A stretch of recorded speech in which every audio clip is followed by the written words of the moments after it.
तुलसीदास हिंदी साहित्य के महान कवि रचयिता होने के साथ साथ एक बहुत बड़े प्रेमी भी थे।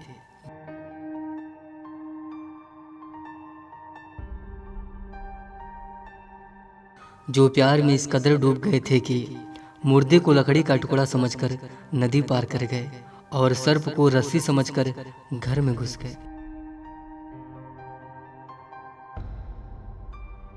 तो चलिए पूरे विस्तार से तुलसीदास की जीवन यात्रा को देखते हैं और समझते हैं।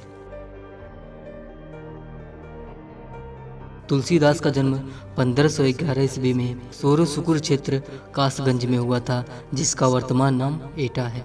इनके पिता का नाम आत्माराम दुबे तथा इनके माता का नाम हुलसी था। इनके गुरु नरहरि दास थे। यह भक्ति काल के कवि थे और प्रभु श्री राम के भक्त थे। और इनकी पत्नी का नाम रत्नावली था।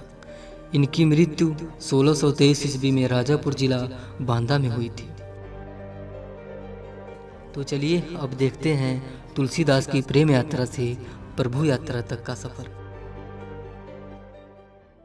तुलसीदास का पूर्व नाम तुलसी राम था। जब तुलसी राम को ज्ञान की प्राप्ति नहीं हुई थी तो वह भी हम सब की तरह ही जीवन व्यतीत करते थे। तुलसी राम का विवाह रत्नावली से हुआ था। तुलसी राम अपनी पत्नी रत्नावली से अत्यधिक प्रेम करते थे। रत्नावली के बगैर तुलसी राम एक पल भी नहीं रह पाते थे। हर पल उनके पास ही रहा करते थे। एक बार रत्नावली किसी कारणवश कुछ दिनों के लिए अपने मायके चली जाती हैं।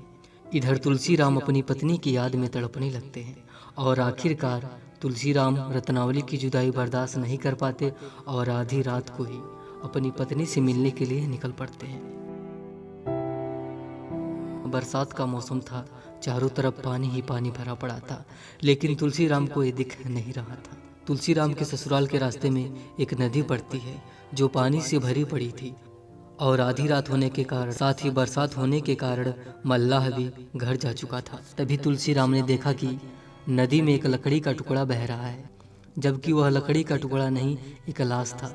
लेकिन उस वक्त तुलसी राम को वह लाश लकड़ी का टुकड़ा नजर आ रहा था, इसीलिए तुलसी राम उसे लकड़ी का टुकड़ा समझकर उस पर बैठकर नदी पार कर गए।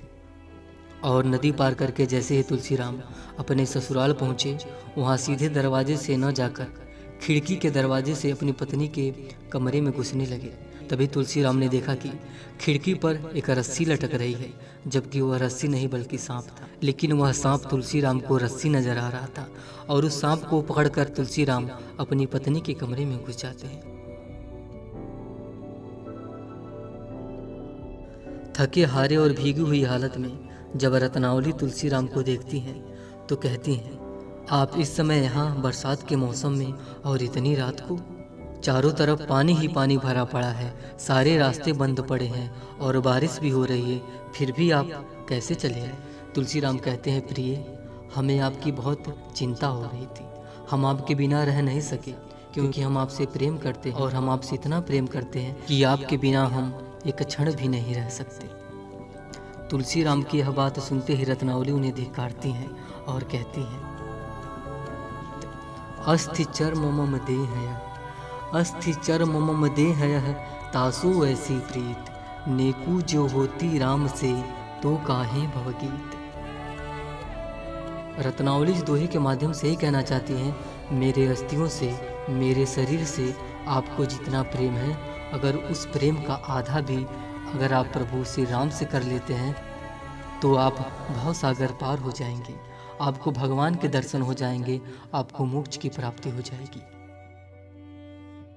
रत्नावली की बात तुलसी राम को समझ आ जाती है और वह उसी वक्त काली रात को भरी बरसात में भगवान की खोज में निकल पड़ते हैं। और कुछ समय पश्चात वही तुलसी राम तुलसीदास का रूप धारण करते हैं और पवित्र पुस्तक रामचरित मानस की रचना करते हैं। तो आज के लिए बस इतना ही। अगर आपको यह वीडियो अच्छा लगा हो तो लाइक शेयर जरूर करिएगा, साथ ही कमेंट करके जरूर बताइएगा कि आपको यह वीडियो कैसा लगा।